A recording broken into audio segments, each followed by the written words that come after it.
শুরু করিতেছি মহান আল্লাহর নামে, যিনি পরম করুণাময় এবং অত্যন্ত দয়ালু। চলছি আঁকাবাঁকা রাস্তা দিয়ে আমু চা বাগানে। ব্যারিস্টার সুমন ভাইয়ের দেওয়া উপহার একটি ফুটবল খেলার স্টেজ মাঠের পাশে বানানো হচ্ছে, সেটি দেখানোর জন্য। আঁকাবাঁকা রাস্তা দিয়ে চা বাগানের বাতাস এবং আবহাওয়া, এর মজাটাই অন্যরকম।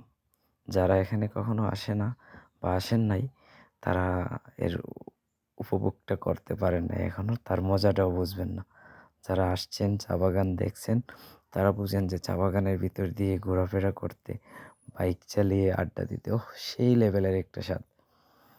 এই যে দেখছেন চা পাতা, এই চা পাতা বিশ্বের সব দেশেই রপ্তানি করা হয়, সিলেটের চা।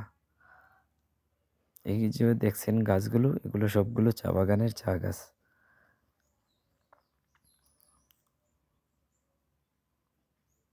এই পাতা থেকে চা উৎপন্ন হয়।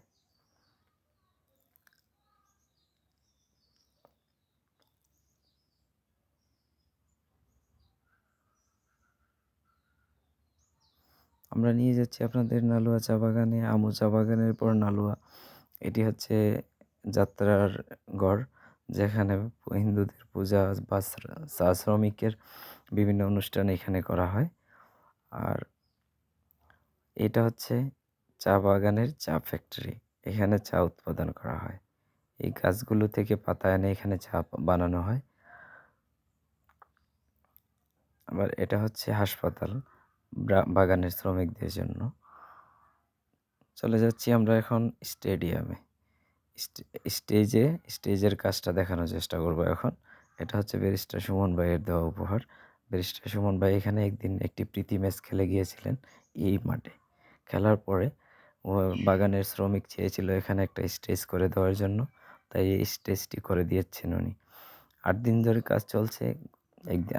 গতকালকের কাজটি বন্ধ ছিল বৃষ্টির জন্য।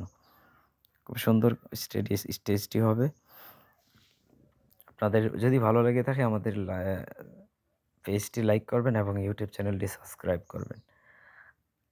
বিভিন্ন ধরনের উন্নয়নমূলক কাজ ব্যারিস্টার সুমন ভাইয়ের পেজে এবং ইউটিউব চ্যানেলে শেয়ার করার চেষ্টা করব। যারা এখনও ইউটিউব চ্যানেলটি সাবস্ক্রাইব করেন নাই, সাবস্ক্রাইব করে দিন। যারা ফেস থেকে দেখছেন, অবশ্যই আমাদের পেজটি লাইক করবেন, ফলো দিয়ে পাশে থাকবেন। ধন্যবাদ সবাইকে।